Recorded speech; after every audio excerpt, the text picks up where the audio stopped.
When was the last time you took a look at your finances?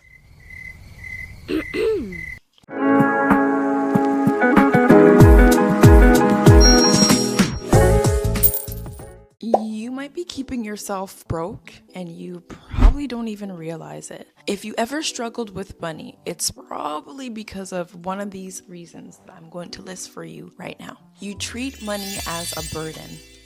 You ignore your money instead of managing it. You trade time for money. That's exhausting. Number 4, you're saving, but you're not investing. And one of the reasons that most people get stuck. I'm going to reveal that at the end of the video.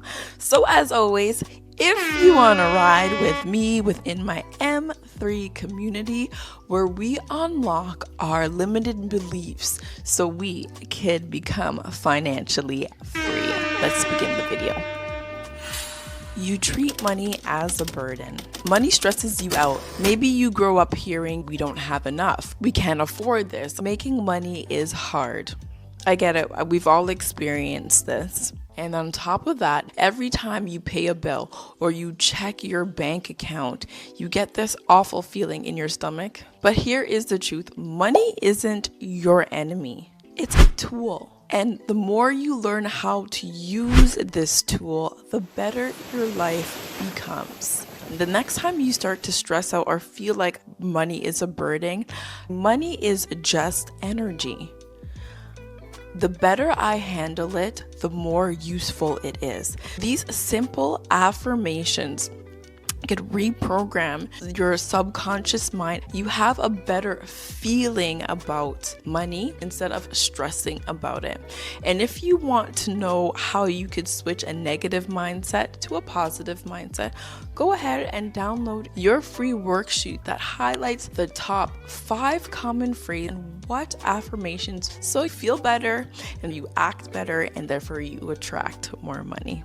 The link is below. Mindset isn't probably the only habit that's draining your bank account. You ignore your money instead of managing it. Let me ask you this question and just be transparent with yourself, or you could be transparent in the comments. When was the last time you took a look at your finances?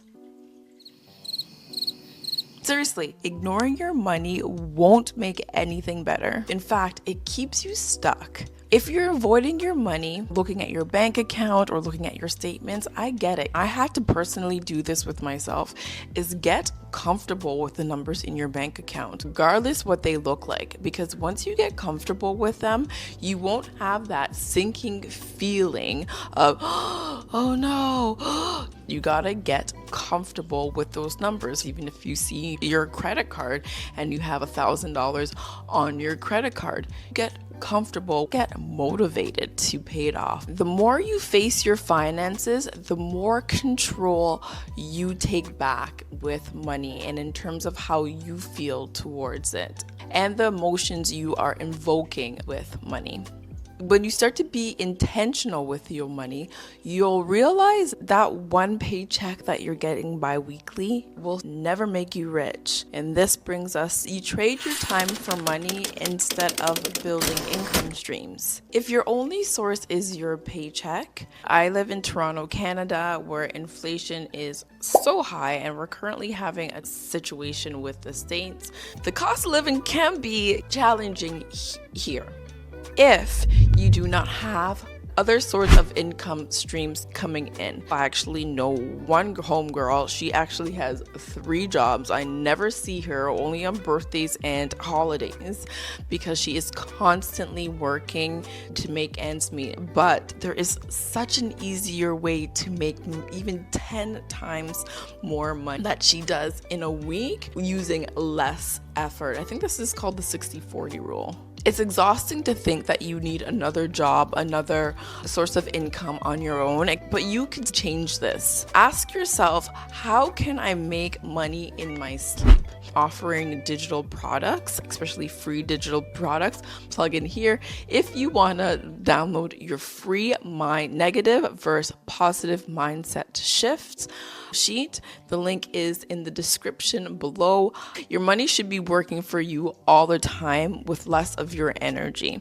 It's very draining when you're spending your energy on building somebody else's dream instead of building your own. So go ahead and create your own financial security where you have the option to make as much money as you want, and it's not capped on salary per year. Speaking about financial security, this brings us to point number 5. You save money, but you don't invest it. I know saving money is such a responsible thing to do. If your money is just sitting in a savings account, inflation is slowly going to eat away at that value. Regardless if it's an interest account, we're taught to save for security, but real security it comes from making your own money grow and letting your time decrease. So start a new habit. Instead of just saving, ask yourself, how can I make multiple streams of income? And there's multiple sources on YouTube. Make an appointment with your financial advisor, whether it be stocks or real estate or whatever it might be, to increase your weekly income. Even if it's a course on money or investing into a hobby that you know that you could turn into a business, take the leap of faith and see where it leads you. There's nothing wrong with trying. This could be your intuition speaking to you and taking that nudge and seeing it where it leads. What I've experienced with some of my clients in terms of doing psychic work is that when they start to get these big, bold ideas, I ask them, have you asked God or the universe to give you opportunities to provide you with wealth? And 99.9% of the time they say yes. And I'm like, okay, there's your sign. What are you going to do about it? You asked, you received, and now you're doubting. But point number 6 is probably why you haven't taken that push or pull or changed your mindset about money. And let's jump into that. Sorry guys, my footage for the last sign looks like I deleted it by accident, so we're just going to do a little brief voiceover. Sign number 6 is your self-talk is keeping you broke. This is one of the most common and deeply embedded in a lot of individuals. If you grow up constantly hearing, I never could afford this, I'll never be rich, money is so hard to make, then guess what? Your subconscious believes it, and you're shaping your reality with every single thought and negative feeling. But here's the truth. You were not born with a broke mindset. It was taught to you, which means you can unlearn it. A new mindset shift you could adapt right now is saying, money flows to me easily. I always have more than enough. My income is constantly growing. And if you want to rewrite your money mindset fast, stop waiting and start shifting. Download my free mindset worksheet or let my money affirmations playlist do the work for you. Bye, M3s.